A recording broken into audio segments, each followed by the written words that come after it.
We're dining at Disney World's newest restaurant. Let's eat.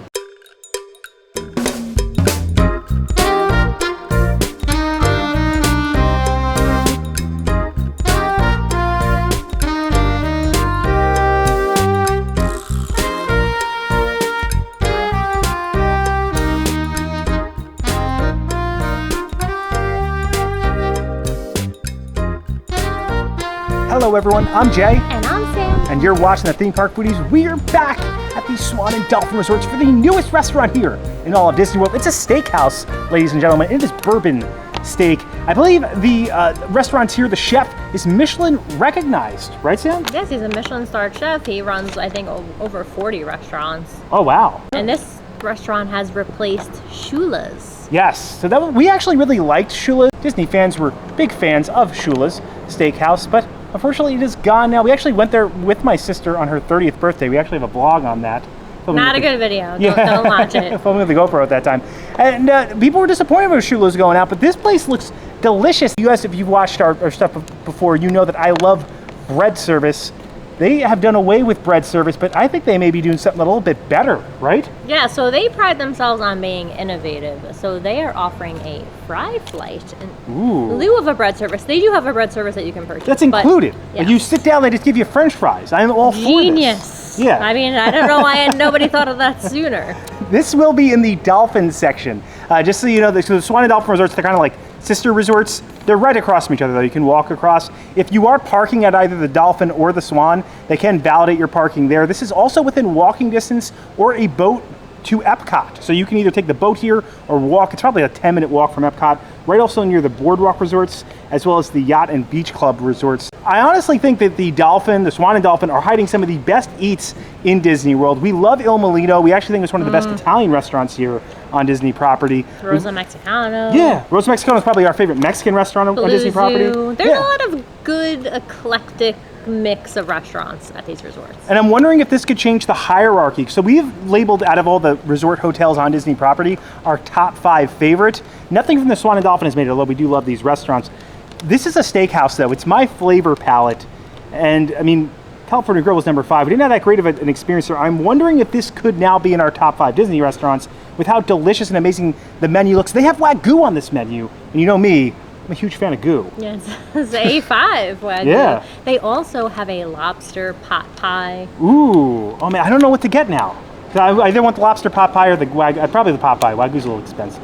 Are you ready, Sam? I'm ready. If you enjoyed the content, please like and subscribe. Join us while we try out the newest restaurant here at Walt Disney World, Bourbon Steak. I think the most popular way to get to Bourbon Steak is most likely going to be from the theme park. So if you walk here or take a boat from Hollywood Studios or Epcot, there's going to be a promenade that's shared by both the Swan and Dolphin. You'll have to head towards the Dolphin. You'll note the Dolphin by the giant fountain that's kind of right at the front. Actually, this resort, the Dolphin Resort, is home to, I think, 2 of my favorite fountains on property, if you're ranking Disney fountains with me.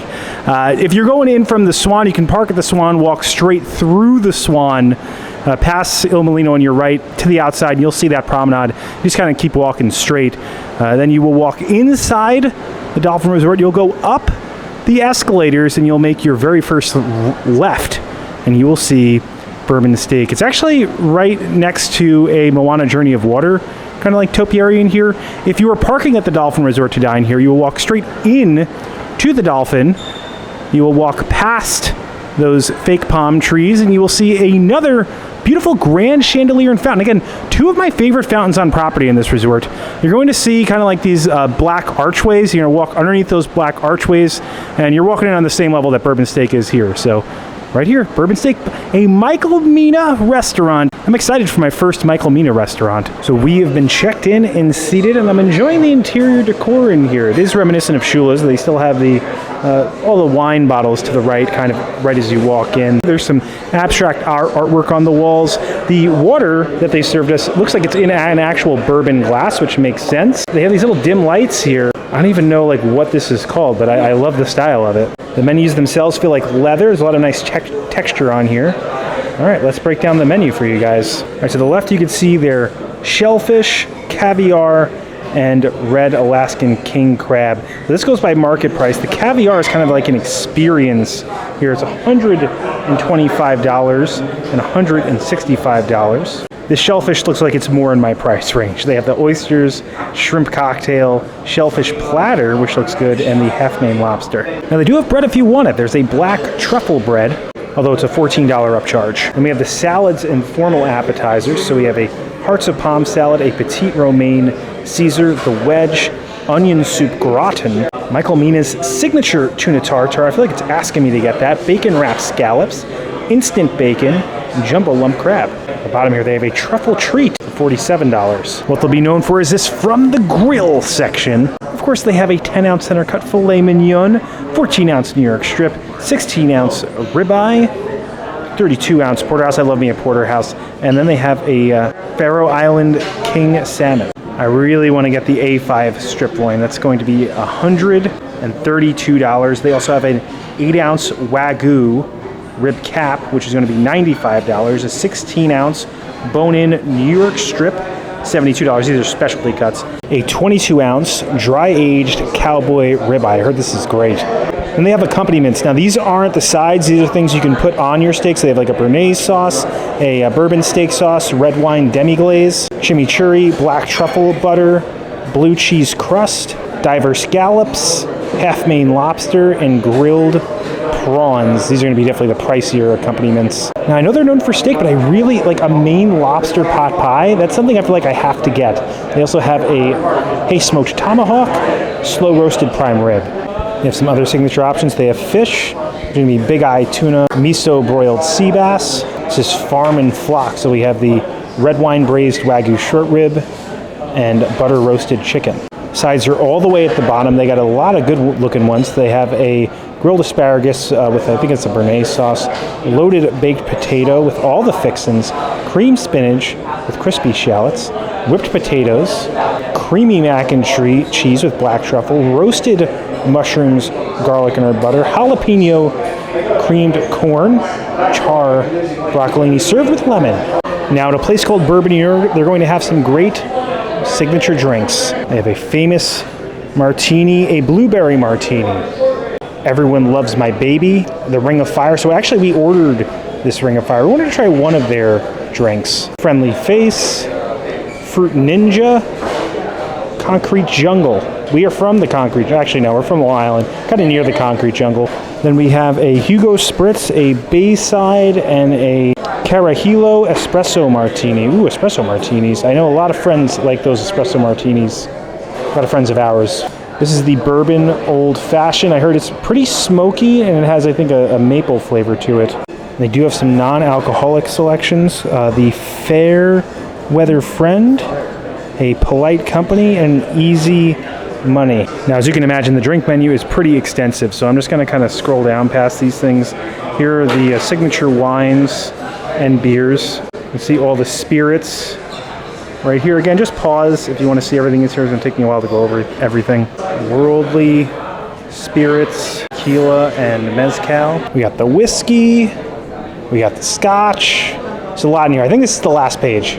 It is, in fact, the last page. And on the last page, you can see other spirits that they have. They also have a whole book of wine that I'm not going to open up because we'll be here all night. As promised, we're starting with the fry fly. I do not remember which one these are, but Sam does, so Sam's going to tell you guys. So these are paprika, these are herb, these are truffle sauce, regular ketchup, and then I think that this is like a bourbon barbecue sauce. All right, so you got to see which one your favorite is. I do love that this comes with the meal and it's not like bread, but it's a little like flavor enhancer. Another thing about these fries is that they are cooked in duck fat, which gives it just like this extreme crispiness on the outside, and they still stay nice and soft on the inside. You can hear that crisp when you're chewing on it. Yeah, and the crisp is amazing. These are good. They're not, I mean, they didn't skimp on the paprika. There's like a little heat to it, and then this bourbon sauce has like a slight little, has like a tang to it. So which ones are these? But they taste like there's some like rosemary on there, truffle. So I feel like they look so plain. But I had one already, so I already know.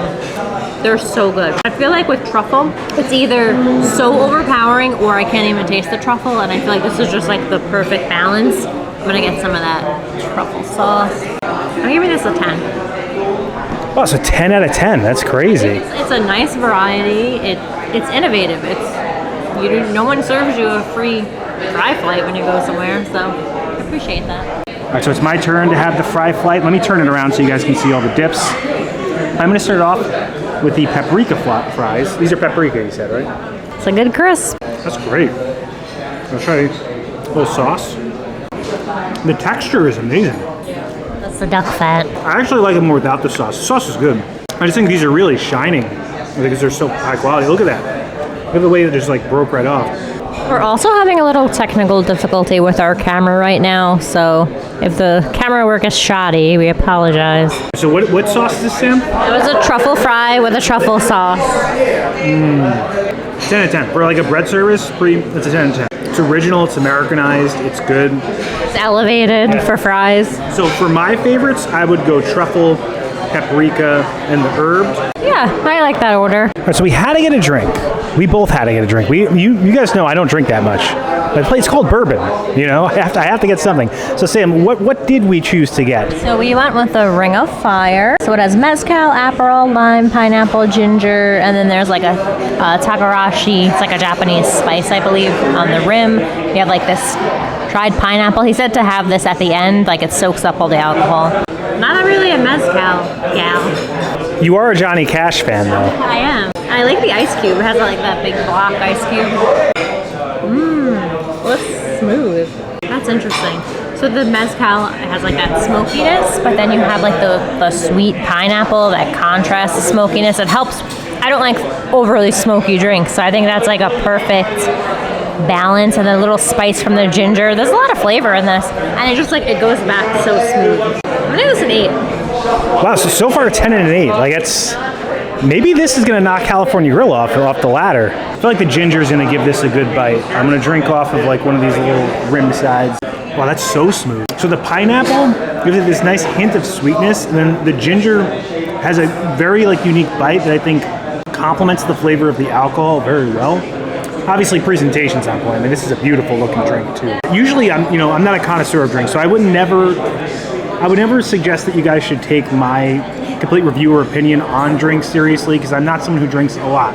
But this is, to me, a great drink. I mean, the alcohol, I think, just whatever alcohol they chose to use with it just mixes in with the pineapple and the ginger so well. Nice little salty flavor too on that rim. It's delicious. I'm gonna go 9. I think it's a great drink. I would get 2 of them if I didn't have I needed to save some room for the food, but this is really good. All right, so the appetizers have been served. Sam, I was looking at this, so I'm kind of jealous that you got it. These are the bacon-wrapped scallops. Who knew that I would be ordering seafood? You actually found out you like scallops at Gico over at Disney's Animal Kingdom Lodge. Bacon wrapped scallops. They have Bing cherry, turnip, Marcana almond, and it's in a Madeira emulsion. Sounds so fancy. Everything here feels fancy, elevated, but also original. It's a nice contrast between the crispy bacon and then like the soft scallop center. I knew you were gonna love that. There's nuttiness from the Marcona. I love Marcona almonds, and then like a very tiny bit of sweetness from the cherry.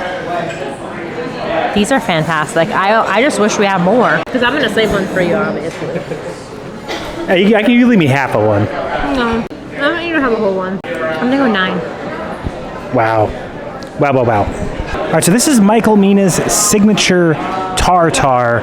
Sam, what's on and in this? So they did come over and mix the quail egg in. And then there's pine nuts, mint, Asian pear, garlic, a trio of chili peppers, and habanero sesame oil. They also give us these little toasted, look at the breads with the crust cut off. Really perfect triangles. Yeah. I am a fan of tartare. It's basically kind of like sushi. It's sweet, it's nutty. The texture. This bread, like, you can hear that on the camera. I want to like put butter on that bread and eat it. Like that bread looks so good. Listen to this.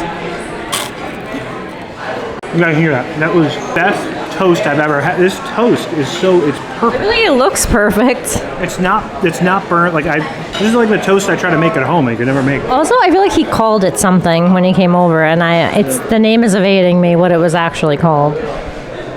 It's fresh. It's sweet. But it's not too. That's a 10. That's the best tuna tartare I've ever had. That's a 10 out of 10. I'll get it every time I come here.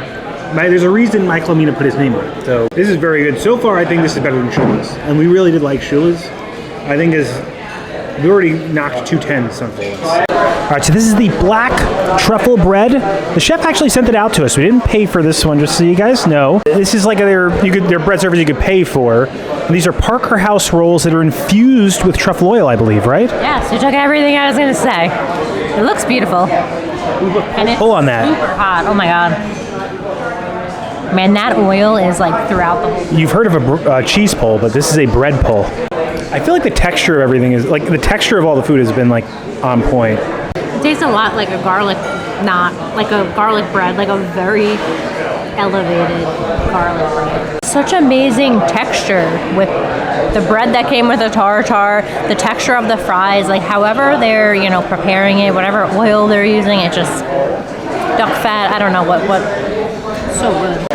I'm gonna go 10. Wow, so we've already had 3 10s. We haven't done the main courses yet. I love the fries. Like I keep eating the fries. Like Jason's like, I don't want to ruin my appetite. And I keep eating them because they're so good.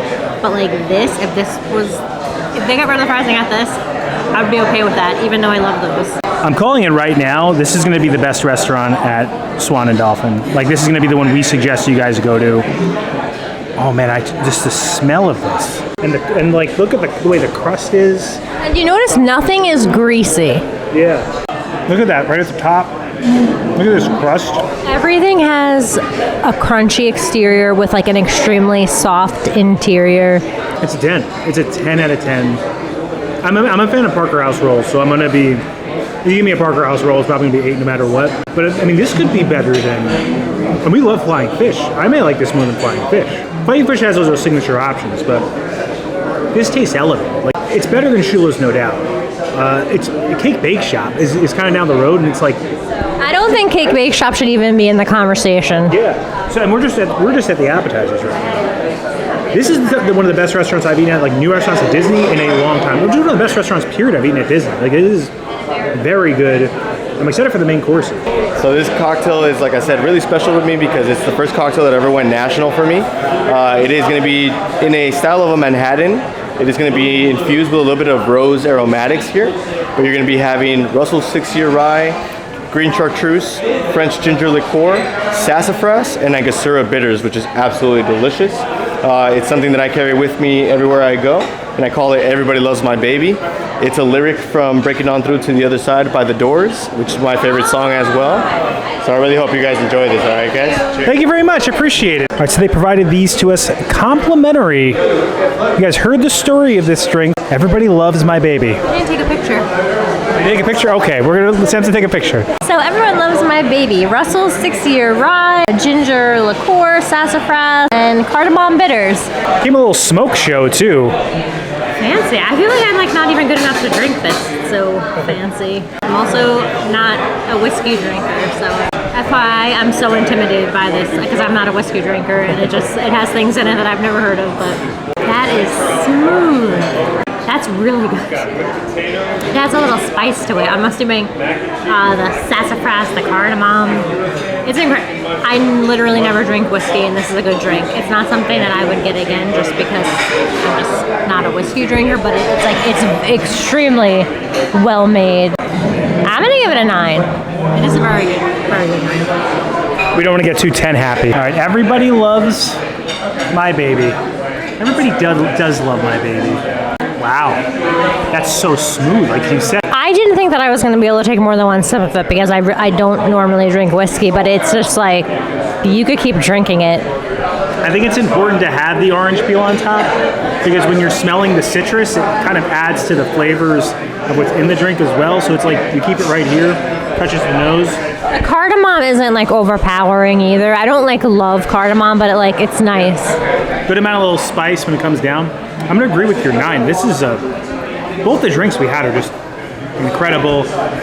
We got to get to the food though. All right, so the entrees are here. We're going to start off with Sam's delicious looking prime rib. Sam, obviously this is prime rib, but give us some information on it. So this is a slow roasted prime rib. It has a blue cheese popover, fresh horseradish that they put on top, and a black truffle au jus. Special knife. Give us some signature knives. That thing cut like butter. I don't even think you need this special knife. So she asked for a medium rare, and this is looking like it's cooked perfectly medium rare. It's so tender and juicy, and I love the au jus. It's so savory. Have you tried your puff? I have not. Look, my puff is fresh puff. Do I just bite it or? Yeah, you can bite it. It's got that blue cheese goo popping out the top of it. That's good goo. It's not super pungent. I know sometimes blue cheese is just like really overpowering.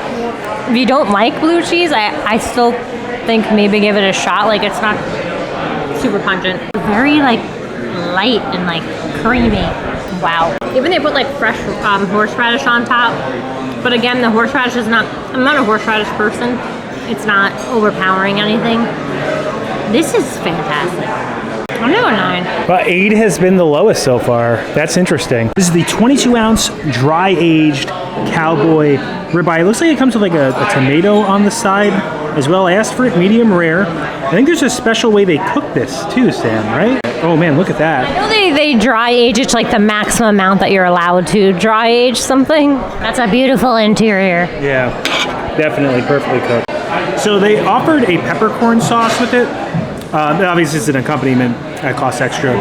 I don't even think it needs it, but I honestly need to try some of it. So let's pour a little peppercorn sauce. It has this like very light kind of salted exterior, and it just kind of melted right in my mouth. And so I'm just gonna get a little bit on it right there. And they give you a good hefty amount of this peppercorn sauce. Look at how that just comes right off. Wow, look at that. That is a beautiful cut of meat.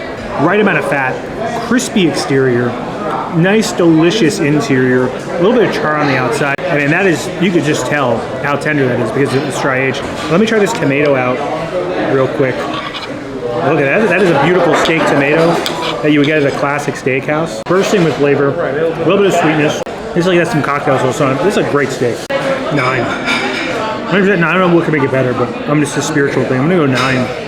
That's incredible steak. This might be, I like this more than Yachtsman. It might be my favorite steakhouse on property. I gotta think of more steakhouses. This might be my favorite. So Sam is gonna have her hand at the Truffle Mac and Cheese. This has that black truffle again. I've had a lot of truffle today. We're truffle people. Got some nice shells. Who doesn't love some shells? You get the steaks. It doesn't come with anything, so we gotta get all the sides on their own, but you know. Sauce was extra too. That's a high-end establishment. Oh wow. I figured you would love that. Shells is one of the perfect things to make a mac and cheese with. The sauce goes into the little shell hole. The truffle here is amazing. I'm gonna go 9. It's so creamy. The pasta is like perfectly cooked. Yeah, they're scoring some high numbers. Creamed spinach. This is one of my favorite things to have at a steakhouse. So you know what I'm gonna say, one of my favorite cream. Are you gonna bring up Boston Market? I'm gonna bring up Boston Market. Those who know. Boston Market has a great cream. I don't care that it was. I don't want to encourage the Boston Market haters in the comments right now. We're getting a little like Boston Market gang in the comments. So if you want to step up, feel free. Because I've had some Boston Market lovers down in our comments. It's better than Boston Market. Yeah, it's good. I would hope so. I stand by Boston Market's being good. This is a lot more creamy. It's sharp. There's so much sharp cheese in here. Again, great texture. This is a 10 out of 10. 10 out of 10. It's creamy. It's smooth. It has the right amount of bitterness with the spinach. And it has a sharp, I've never had like such a sharp flavor in cream of spinach before. I love this. I will get it every time I come here. And I'm excited to put the camera down and eat everything now. All right, we have retrieved the dessert menu. They have some fancy beignets. Also, the dessert menu is like pink, which I like. They have a key lime Napoleon. Beignets are interesting because they come with a butterscotch pudding, a creme brulee with fresh raspberries, and milk chocolate potted cream. So these are like 3 different sauces that you get. You got to see them represented right here. Then they have the bruleed Basque cheesecake. It's basically a crustless cheesecake with a creme brulee top. For all the peanut butter lovers out there like me, they have you covered. It's a bourbon steak chocolate bar, peanut butter crunch and chewy chocolate on a chewy chocolate brownie. And what we are told is the have-to-get thing here is the Michael's on the Rocks root beer float. So it's sassafras ice cream and signature walnut chip cookies. They do have some after-dinner beverages as well, like whiskey, scotch, cognac, some dessert wines, and they said they also have coffee if you need it too. All right, Sam, you got the tableside root beer. I think this was only 14 bucks or something too, right? It's called Michael's On the Rocks root beer float. It has sassafras ice cream and signature walnut chip cookies. It also has root beer ice cream. It also has like chocolate straws. It also has gold. I'm not a fan of fake gold, Michael. So it's funny because one time they did have a tableside root beer on the menu at Splitsville, and I was all excited. I gotta find that clip and put it. We were talking about it before I turned the camera on, which is why I accidentally said that. I didn't mean to say that actually. This is a true tableside root beer, not what they have at Splitsville. Yeah, so they just come over with the root beer and just, you know. And there was sassafras in that drink that I had before. That Everyone Loves My Baby drink, that had like a root beer taste to it. I knew that there was something in it that was making me able to drink it with the alcohol, and that was the sassafras. It also comes with these little walnut cookies right there at the bottom. I really wanted the, oh my God. The sassafras ice cream is so good. That's so unique. I've never had sassafras ice cream before. This is so good. I really wanted the brulee Bath cheesecake, but I'm so happy that I went with it. I convinced you to get this. It's like, no, you gotta get that. She loves root beer floats, that's why. This is just like the best root beer float I've ever had. Oh my God, this is warm. 10. No notes, no. It's the best root beer float I've ever had. All right, so I had to get their namesake dessert, and on top of this, it's got peanut butter in it. So this is the Bourbon Steak Chocolate Bar. No steak in it, just because it's called Bourbon Steak. So it's a peanut butter crunch, chewy chocolate brownie. I'm told this is light. It looks like there's some macadamia nuts right here on top. They have some chocolate here on the side. Let's try the chocolate out. Very light. Let's see how this peels. So it looks like it's some mousse right there, and there's the brownie at the bottom. If you got a good dark chocolate mousse, you've won me over. I've been won over since the fry flight. So. It's like a peanut buttery dark chocolate mousse with the macadamia nut on top. I like it. I like the different textures. The brownie at the bottom is very fudgy, and I think it complements the kind of very airy mousse texture that's on top of it. I think it's more chocolate forward than peanut butter, but it is a chocolate bar, which makes sense. And these like little, almost peanut brittle on the side. Complements the flavor of everything. It's good. I would give an 8 to this. Excellent dessert. Obviously not as bombastic as Sam's.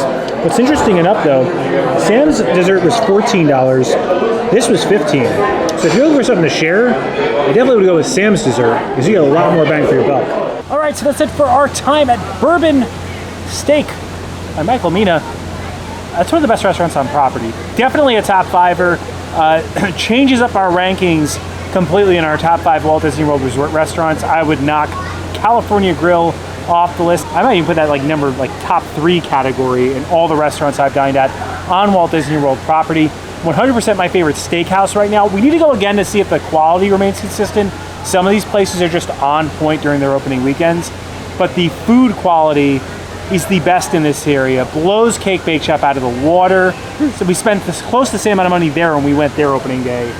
And this was way better food. I love Flying Fish. I'd have to eat here a few more times. It may be better than Flying Fish, at least on the same level after today's experience. I think it really stands out. I think the menu is great, and they just take things and just normal dishes and just make them so much better. Yeah. I think you gotta try that lobster Popeye. That root beer float was so amazing. Like I wasn't expecting the cookies that came with it to be so good, and just all the different types of ice cream. There was also these little crunchy candies in it. There were like these chocolate straws. Took something so simple and they made it so good. That's a sign of someplace that's great. You know, you want to take those simple comfort foods and elevate them.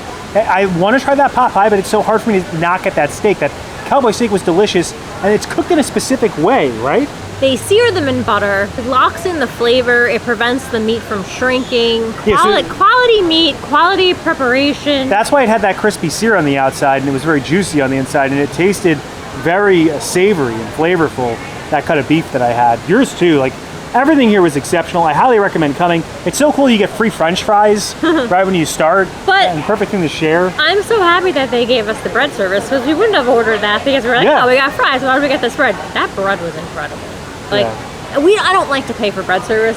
That's a bread service worth paying for. But you get the free fry service. So like, this place is great. Park at the Dolphin. Get your parking validated. Come over from Epcot. I think this is better than any restaurant in Epcot. I'm saying that right now. Any restaurant in Epcot, this one, let's say maybe we should do a battle of the steakhouses. Let's say versus this one. They may be on the same level. I'd have to eat here a few more times, but this was very good. I think worth leaving Epcot for. I want to say the interior decor felt very much still like Shula's. They just took the pictures off the wall and put a fresh coat of paint up. I'm not a ton against that. It does feel a little bit brighter than Shula's. Yeah. Shula's was very dark. And they kept all of the staff from Shula's. Yes. Which is amazing. Yeah. It's great that they were able to maintain the staff, so no one really lost their jobs. It was just kind of a complete transition. Also, they have a bar that has the full menu. So if you can't get a reservation here, like today, very hard to get a reservation, you can just walk up. They have a little bar seating area over to the right. You can get the full menu right at the bar. I'm not sure if they give the fries out, but you can get the whole menu right there. That's another thing. The cocktails were incredible. Yeah. Like, it's a steakhouse, but it's not just that the steak is good. The appetizers are good. The desserts are good. The drinks are good. We're not drinkers, and we really enjoyed those drinks. What was your favorite savory thing that you had? Oh my God, everything was so... I'm being serious when I say that I can't pick a favorite because I really did think that everything was I'm gonna name my favorites. Number one, tartare was my favorite appetizer. My favorite entree was my steak. I think my steak was great. My favorite little side dish between the mac and cheese and the creamy spinach, I'm gonna pick the mac and cheese, and my favorite dessert was definitely your root beer float. That float was incredible. And I did try the cream spinach. I don't like spinach. I like that cream spinach. I told you would like it. Yeah. Can't explain that, but yeah, it was great. And if you enjoyed the content, please like and subscribe. Liking will really help our channel grow. It pushes this video out into the stratosphere of the YouTube algorithm. Helps other people find the video. Subscribing, it also helps our channel grow. Hit the bell notification so that way you're notified every time when videos come out, which is when, Sam? Every Monday and Thursday at 12 p.m. Thanks so much for watching. Don't count the days. Make the days count. We will see you next time. That's all, folks. It's really easy to get here, too. Like, right there, that's the boat. Could take a boat to either Hollywood Studios or Epcot. But, like, right over that bridge, that's the walkway. There's the Boardwalk Resort. And you can see Spaceship Earth looming in the background. That's Epcot. It's like a 15-minute walk from Epcot. I mean, I would probably recommend walking on the hot July day after a full day in Epcot, but it's not that bad of a walk, or it's pretty easy boat ride. I think the food spots here are worth kind of leaving the parks for sometimes. Yeah, Epcot's a great, I think, during the festival's a good snacking park, but after we did our top 5, I think outside Le Sayé, I don't think anything kind of blows you away there. How do you feel, Sam? Yeah, I agree. They have some good experience restaurants. Like Space 220 is a great experience restaurant, but if you're looking for great food, I think Le Sayé is the place to go to at Epcot. I think Rosa Mexicano here definitely, I think, blows the Mexican restaurants in Epcot out of the water. Yeah, Mexican restaurants in Epcot are I mean, I like La Cava del Tequila for like a avocado margarita and some chips and dip, but if you're looking for good sit-down Mexican food, you go to Rosa Mexicano. And the people you see scrolling up on the screen right now, those are our members. If you have any interest in a membership, we have tiers as low as $1.99 a month with differing perks like early access to videos and credits credentials like you're seeing right now. If you have any interest in membership, you can check out the join button below and learn all about all those different tiers and perks. But even if you can't become a member, if you're someone who just consistently likes, comments, subscribes, engages with these videos in any way, we want to thank you for watching them because you help us make more of them. We really appreciate your support. And as always, keep it going for Frank. The boat's agreeing.